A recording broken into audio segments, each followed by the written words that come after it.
Hello everyone, I hope you're doing okay as we begin to see signs of the lockdown easing. At a time like this, we still need the Lord's grace of perseverance. It's going to be a long haul. This video is released on St. Matthias's Day. I'm sure it's not a date prominent in your diaries. It means a lot to me because 6 years ago, it's the day I was consecrated bishop in Westminster Abbey. That was a grand affair, surrounded by the pomp and ceremony the Church of England does rather well. The slight irony behind it was happening on the Saint's Day of an almost complete unknown. He's mentioned fleetingly at the beginning of Acts as Judas' replacement. We know virtually nothing about him. He probably preached the gospel in Ethiopia and was martyred in Jerusalem, as were all the apostles bar John. He was one of the wider group of disciples with Jesus from the beginning, who were reduced to 120 after the crucifixion. He would have been one of the 72 we hear sent out by Jesus on ministerial practice in Luke's Gospel. He clearly had the character traits that God was looking for. Matthias reminds us that our significance in the kingdom of God is not determined by the length of our CV or great successes in life. We are all significant to God, but not necessarily as vital as we might think. A retired bishop once said, "The graveyards of England are full of indispensable people."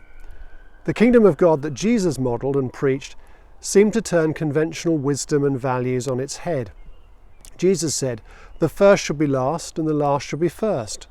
The Beatitudes at the centre of the Sermon on the Mount are all about the significance and value of meekness, humility, poverty, yearning for but not getting, mercy and reconciliation.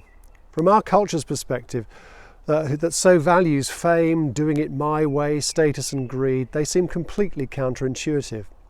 I like to think of Matthias as the patron saint of unsung heroes.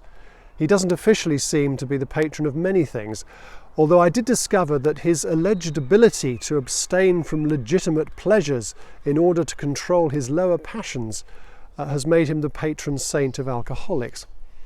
Perhaps for us in the Diocese of Hereford, out on the edge, marked by lots of small communities, faithful servants of Christ getting on with the work of serving, loving and stewarding what God has given us, Matthias is a good saint. Very successful outcomes can be motivated by such sub-Christian attitudes that Jesus might describe them as not successful at all. Conversely, the little and the ordinary, the acts of love and compassion that mark so much of our life together, might be much more significant than we think. Part of our fallen human nature is a distorted capacity to judge things by kingdom values. We're as easily taken in by the spectacular as anyone else. A few years ago, I went on a mission trip to Nigeria. We stayed in the town of Onitsha and were taken on a tour of the town by the local bishop. At the time, alongside the main street was a huge tent where every night an evangelist was preaching the gospel and many, many people were coming to faith. This was undoubtedly a cause for great rejoicing. However, as our team reflected on this, he took us over the road to a small, rather unkempt graveyard. In it were a dozen graves of the first European missionaries to that part of Nigeria 100 years previously. Very plain stones with a simple inscription, their names, their age, and how long they had been in Nigeria when they died. Very few were out of their 20s. None of them lasted more than about 6 months before succumbing to tropical illnesses. It wasn't called the white man's grave for nothing. Had they had modern communications, there would have been no great stories of conversions to send back to their supporters back home. Their ministry bore virtually no fruit at all. But, said the bishop, you would not have the tent on the other side of the road without the graveyard on this. The Lord was very gracious when I was a parish priest, and we saw significant growth in the church. But I will always be grateful for the sacrificial ministry of my predecessor, who saw decline because of the battles that needed to be fought to reform the church into a spiritual community. I simply pushed at an open door. I'm immensely grateful for all of Bishop Alistair's ministry as he retires this week.